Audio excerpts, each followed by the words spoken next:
primer gobierno peronista, ustedes lo conocen bien. El gobierno peronista lanzó a todas estas masas a la arena histórica, las organizó en sindicatos, de modo que organizaciones clientelísticas tradicionales declinaron. Uno no necesitaba ya para tener una cama de hospital apelar al puntero porque existía el hospital sindical, y empezó a crear un tipo de organización institucional nueva y paralela. Y el modelo económico que amplió se basó fundamentalmente, como dije, en la sustitución de importaciones y en la diversificación industrial del país. Se habían heredado de los años 30, y los gobiernos del fraude habían tenido que introducir cierta intervención estatal para paliar la crisis, las juntas reguladoras, el Instituto Movilizador de Inversiones Bancarias, después la nacionalización del Banco Central, finalmente en 1944 la creación del Banco Industrial, y como resultado de todo este proceso se dio una nacionalización de facto de los depósitos bancarios y del comercio exterior. Los productores rurales tenían que vender al IAPI, al Instituto Argentino de Promoción del Intercambio, una cierta, todos sus productos rurales. El IAPI los vendía en el mercado mundial a un precio más alto, y el superávit restante lo transformaba en créditos al Banco Industrial, y el Banco Industrial expandía de esa manera la pequeña y la mediana industria en el país, y iba rompiendo la dependencia exclusiva con el sector agrario. Este sistema finalmente fracasó porque esa industrialización había sido una industrialización exclusivamente liviana. La industrialización pesada nunca, la construcción de una siderurgia, por ejemplo, de alto nivel, nunca tuvo lugar. El resultado fue que después del boom de la guerra de Corea, cuando comienza el deterioro en los términos del intercambio, la Argentina empieza a carecer de los fondos necesarios para mantener el proceso industrial. Eso es el origen también de cómo resolver esa crisis de la izquierda, de la derecha peronista, pero no quiero entrar en todos estos detalles. Lo importante es que luego, cuando reemerge el peronismo como fuerza central en la política argentina en los años 60, allí se va a dar ese proceso de lo que se llamó la nacionalización de las clases medias. Es decir, que en un país en el cual la institucionalidad era precaria porque la gran mayoría de la población no podía votar, los partidos políticos populares estaban proscritos, el resultado fue que se da de nuevo un proceso de crisis institucional, la expansión de todo un nuevo proceso de demanda, y como resultado de esta expansión, el sistema pasa a ser cada vez más vulnerable. Y así se llega a 1973. De nuevo, no tengo tiempo para abundar en cuáles fueron las deficiencias de todo este proceso, que fueron absolutamente reales. Yo creo que la ideología del setentismo era correcta, pero no lo era el militarismo que la acompañó. Hoy día yo creo que estamos en Argentina retomando la ideología del setentismo, pero definitivamente sin el militarismo. Entonces, ¿cómo caracterizar dentro de este cuadro de conjunto la situación actual? Yo creo que en el 2001 se da, como resultado de la crisis, una enorme expansión de la protesta social y de las demandas sociales. Los piqueteros, las fábricas recuperadas, toda esa serie de procesos similares. Pero en un primer momento está en una expansión puramente horizontal, es decir, no era una expansión que tratara de incidir sobre el sistema político. El lema era que se vayan todos. Si se van todos, siempre se va a quedar alguno, que si no ha sido elegido popularmente por nadie, no va a ser el mejor. El resultado de esto fue que se llegó a las elecciones del 2003 sin un gran entusiasmo popular. Y ahí es donde las cosas empezaron a salir bien, porque el que fue elegido fue Kirchner. Y Kirchner entendió que había que combinar la expansión horizontal de las demandas populares con la integración vertical a través de sus efectos sobre el sistema político. El resultado es que se avanzó hacia un sistema que cualquiera sean sus limitaciones y deficiencias, definitivamente es mucho más democrático que cualquier cosa que hayamos tenido antes en el país. Y hay una serie de cortes radicales a partir de 2003 que son los que están signando el imaginario colectivo actual.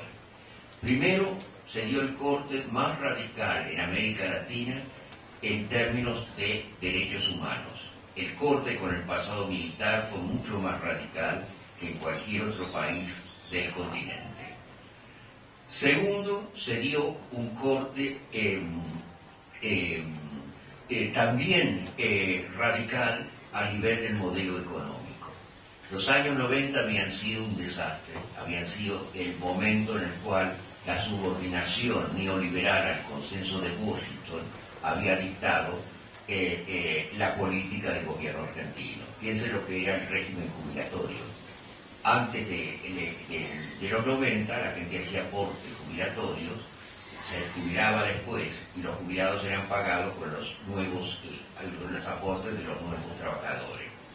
Ahí se privatiza el sistema. Entonces, ya no hay aportes que entren en el Estado, pero había que seguir pagando a los jubilados anteriores. ¿Cómo empiezan a ocultar eso? Simplemente a través de una ola de privatizaciones.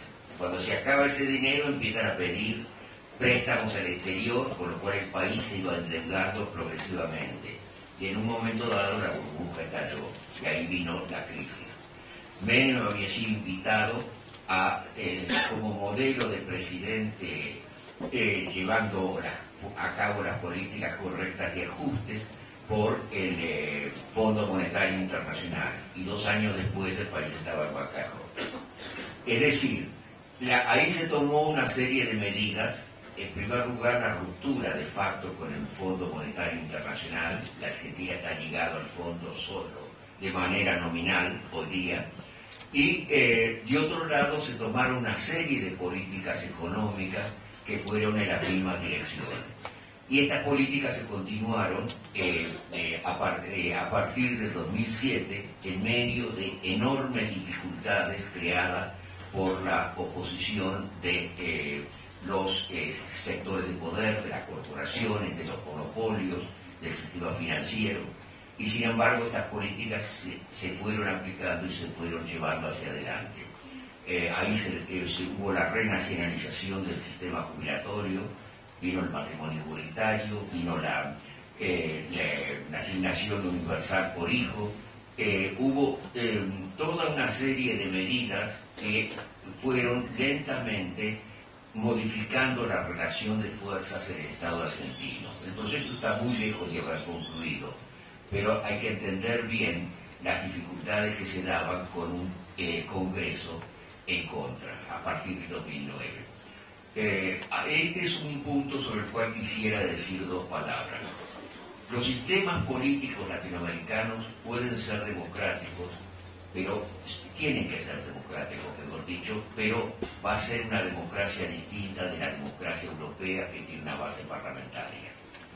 En los parlamentos en América Latina tradicionalmente han sido el reducto de las fuerzas conservadoras, mientras que el poder ejecutivo es el que muchas veces ha impulsado proyectos de cambio. Es decir, que si vamos a tener una democracia real en América Latina, tiene que ser una democracia presidencialista fuerte, pero al mismo tiempo tiene que ser, ese presidencialismo fuerte tiene que estar basado en la expansión de comunidades de base realmente autónomas que garanticen a nivel local la acción democrática. Pensemos por un momento en el caso de Venezuela. En el caso de Venezuela se ha dado el proceso de lo que Chávez ha llamado sembrar el petróleo. Es decir, que el 40% de la renta petrolera es destinada a proyectos locales. No pasa por el Estado burocrático. El Estado otorga estos subsidios a comunidades locales, las misiones que organizan proyectos particulares, por ejemplo el plan oftalmológico, la Misión Milagro, otros dedicados a becas, otros dedicados a obras viales, otros dedicados a reforma agraria. Y de esta manera se ha ido creando por primera vez en la sociedad venezolana un tejido de organizaciones autónomas democráticas de base que en el 2002 fueran las que pararon definitivamente el golpe. Pero si al mismo tiempo no hubiera existido Chávez al frente del Estado, todas estas iniciativas locales hubieran comenzado a disgregarse. O sea que yo creo que las democracias latinoamericanas tienen que ser una combinación entre la defensa, entre la participación al nivel del Estado, que como digo, tiene que alterar las relaciones entre ejecutivo y legislativo, y por el otro lado una expansión de la democracia de base. Hoy día, después del domingo pasado, hemos entrado en un país nuevo, en un país en el cual existen muchas más condiciones para radicalizar las políticas que se habían iniciado, pero que habían estado parcialmente impedidas en los últimos años. O sea que existen hoy día las condiciones políticas para radicalizar el proceso de cambio. De modo que si esta vez no lo hacemos, va a ser enteramente nuestra culpa.